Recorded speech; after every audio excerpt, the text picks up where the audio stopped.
అమెరికాలో chemical engineering, కొన్నాళ్ల పాటు ఐటీ ఉద్యోగం, లక్షల్లో జీతం. అయినా అవేవి సంతృప్తినివ్వలేదు.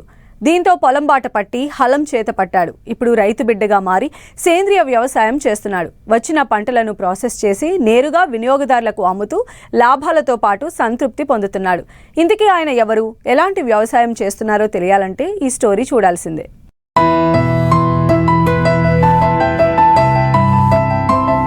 వ్యవసాయం చేయాలన్న ఇష్టానికి కాస్త అవగాహన, కష్టపడే తత్వం, వినూత్న ఆలోచనలు తోడైతే మట్టిలోనూ మాణిక్యాలు పండించొచ్చు అని నిరూపిస్తున్నారు కొందరు.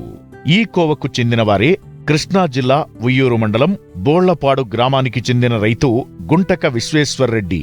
తనకున్న పొలంలో ఎలాంటి రసాయన మందులను వాడకుండా కేవలం సేంద్రియ విధానంలో మినుము, మిరప పంటలను పండిస్తూ వాటిని అమ్ముతూ లాభాలు గడిస్తున్నారు.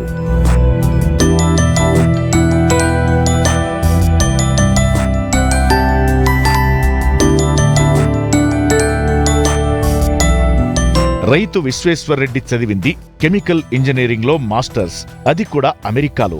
అంత చదువు చదివి సొంత ఊరిలో వ్యవసాయం చేయడానికి అనేక కారణాలు ఉన్నాయి. తన కుటుంబ సభ్యులకు క్యాన్సర్ ఆశించడంతో సొంతంగా వ్యవసాయం చేయాలనుకున్నారు. అది కూడా సేంద్రియ వ్యవసాయం చేయాలనుకున్నారు. ఇందుకోసం తమకున్న పొలంలో మొదట కూరగాయలు సాగు చేశారు. ఆ తరువాత మిరప, మినుము పంటలను సాగు చేయడం ప్రారంభించారు. తన పొలంలో పండించే విధానం పూర్తిగా సేంద్రియ పద్ధతిలోనేనని సర్టిఫికేషన్ కూడా చేయించాడు. వచ్చిన దిగుబడులను ఉప ఉత్పత్తులుగా మార్చి అమ్ముతూ అధిక లాభాలను పొందుతున్నారు. మేము సేంద్రియ వ్యవసాయం 2018లో మొదలుపెట్టాము. దీనికి గల కారణాలు ఏంటంటే, మా బాబాయ్ వాళ్ళ అమ్మాయి క్యాన్సర్తో మరణించడం వల్ల సేంద్రియ వ్యవసాయం చేయాలి, అందరికీ మంచి ఆరోగ్యానికి సంబంధించి ఆహారం అందించాలి అన్న ఇదితో మా సొంత భూమిలో సేంద్రియ వ్యవసాయం మొదలుపెట్టాము. లైక్ గ్రోమోర్ వాళ్ళ భూ ఔషధ్ కానీ, సిఎంఎస్ అప్లికేషన్ బయో పొటాషియల్ కానీ, అలాగే మనకున్న మార్కెట్లో కొన్ని ప్రొడక్ట్స్ అమైనో యాసిడ్స్ కానీ, హ్యూమిక్ యాసిడ్స్ కానీ, ఫల్విక్ యాసిడ్స్ యొక్క ఇంపార్టెన్స్ రైతులకి చెప్తూ మనం భూమిలో సారవంతమైన నేలను ఎలా మార్చాలి అని చెప్పేసి కొంత ప్రయత్నం చేస్తూ సేంద్రియ వ్యవసాయంలో కొనసాగుతూ ఉన్నాము.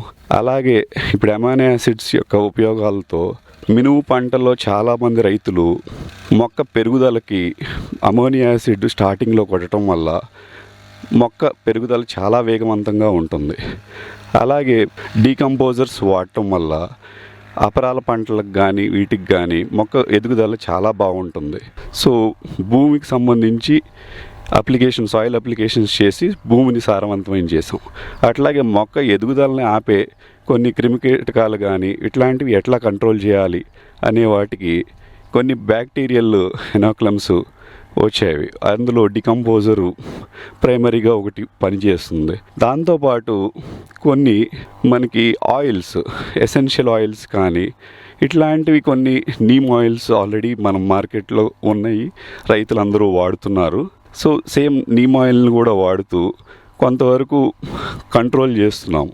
అట్లాగే కొన్ని బ్యాక్టీరియల్ ఎనాక్యులమ్స్ వల్ల కూడా కొంత పెస్ట్ రెసిస్టెంట్గా మనం చేస్తున్నాము. దాంతోపాటు ఇంకా పాతకాల పద్ధతులకు వెళ్తే జింజర్ గార్లిక్ పేస్ట్ కానీ, అల్లం వెల్లుల్లి పేస్ట్ కానీ, మిర్చి కాంబినేషన్లో కూడా కొంత పేస్ట్ని మనం కంట్రోల్ చేయవచ్చు. ఆర్గానిక్ సర్టిఫికేషన్లో కూడా మేము 2018 నుంచి రీసెంట్గా వరకు కూడా ఆర్గానిక్ సర్టిఫికేషన్లో ఉన్నాం. వీటిలో మిర్చి మేము ఈ సంవత్సరం 2.5 ఎకరాలు సాగు చేసాము. ఇది గత 4 సంవత్సరాల నుంచి చేస్తున్నాం. ఎందుకంటే కరోనా తర్వాత కూరగాయల సాగు అనేది రోజువారీ మార్కెటింగ్ అనేది కొంత ఇబ్బందులు రావటం వల్ల ఆర్థికంగా కొంచెం వెనక్కి వెళ్ళాము. సో దాంతో నిలవన్న పంటలు కొన్ని సాగు చేయాలి అని చెప్పేసి అందులో స్పైసెస్ అనేపాటికి మనకి పచ్చళ్ళు సీజన్కి కానీ డే టు డే యూసేజ్కి కానీ ఎక్కువ పెస్టిసైడ్స్ వాడే పంటల్లో మిర్చి ఒకటి. సో ఈ మిర్చి కూడా మనం ప్రజలకి అందించాలి అన్న ఉద్దేశంతో మిర్చి కల్టివేషన్ మేము తీసుకున్నాం. వీటికి ఖర్చులు అనేది అధికమే. ఎందుకంటే దీంట్లో ఉండే ప్రధానమైన 3 రోగాలు ఏంటంటే ట్రిప్స్ ఒకటి, దోమ ఒకటి, నెక్స్ట్ నల్లి ఒకటి. నల్లి సమస్య అనేది వింటర్ సీజన్ వచ్చేటప్పుడు మనకి అధికంగా ఉంటుంది. దీన్ని కంట్రోల్ చేయడానికి కొన్ని పెస్టిసైడ్స్ ఆల్రెడీ మార్కెట్లో అవైలబుల్ ఉన్నాయి. వాటితో కొంతవరకు కంట్రోల్ అవుతుంది. కానీ అధికంగా చలి తీవ్రత పెరిగినప్పుడు కానీ వీటి వల్ల ఒక్కోసారి కంట్రోల్ అనేది కష్టతరంగా మారుతుంది. సో దాంతో దిగుబడులు అనేది చాలా ఎఫెక్ట్ అవుతుంది. దీనికోసం సొంతంగా మేమే మార్కెటింగ్ చేసుకోవడం వల్ల కొంత ఖర్చులు తగ్గించుకుంటున్నాము. మేము మిర్చి కాయలు వచ్చేపాటికి 400 రూపాయలకి ఇస్తున్నామండి. పండుకాయలు 100 రూపాయలకి, లాస్ట్ ఇయర్ 150 రూపీస్కి ఇచ్చాము. ఈ ఇయర్ కొంచెం పైరుగాలు కానీ వీటి వల్ల కొంత పెస్ట్ అటాక్ అనేది కొంత తక్కువే ఉంది. సో దాంతో దిగుబడి కొంచెం ఆశాజనకంగానే ఉంది. సో 100 రూపాయలకి ఈ సంవత్సరం ఇస్తున్నామండి. ఎండుమిర్చి వచ్చి 400 రూపాయలకి ఇస్తున్నాం. వాటికి కారం వచ్చి 500 రూపాయలకి ఇస్తున్నాం. అంటే మేము ఎటువంటి ఏవి మిక్స్ చేయకుండా ప్లెయిన్ కారాన్ని అందిస్తున్నాం. మినుము వచ్చి 7 ఎకరాలు సాగు చేస్తున్నాం అండి ఆర్గానిక్ పద్ధతిలో. మినుము మనం 2018 నుంచి మినుము ఇస్తున్నాము. మిర్చి అనేపాటికి ఈ 4 ఇయర్స్ నుంచి ఇస్తున్నాం. ఈ మినుము విత్తన రకాలు వచ్చేపాటికి పాత రకాలు అయిన 648 రకాన్ని సాగు చేస్తున్నాము. అలాగే కొంత పొలంలో లేటెస్ట్ రకాల్లో ఎలుమంచిలి సాగుకి ఎంచుకున్నాం. వీటికి యాజమాన్యానికి వచ్చేపాటికి మనకి పెస్ట్ కంట్రోల్ అనేది పూతలో పురుగు కానీ ఇవి కానీ, దీనికి ఆల్రెడీ మార్కెట్లో మనకి కొన్ని హెర్బల్ ఎక్స్ట్రాక్ట్స్ అవైలబుల్గా ఉన్నాయి. వాటిని మేము తీసుకుని స్ప్రే చేయడం జరిగింది. మిగతా యాజమాన్యాలకి వస్తే దోమ ఇట్లాంటి వాటికి నీమ్ ఆయిల్, ఇట్లాంటివి కరంజా ఆయిల్, వీటితో సరిపోతుంది. నెక్స్ట్ తెగుళ్ళ విషయానికి వస్తే కొన్ని ప్రతిభ బయోటెక్ కంపెనీస్ వారి లాజిక్ అని ఇట్లా కొన్ని తెగులు మందులు మార్కెట్లో అందుబాటులో ఉన్నాయి. వాటిని కూడా కొన్ని యూజ్ చేయడం జరిగింది.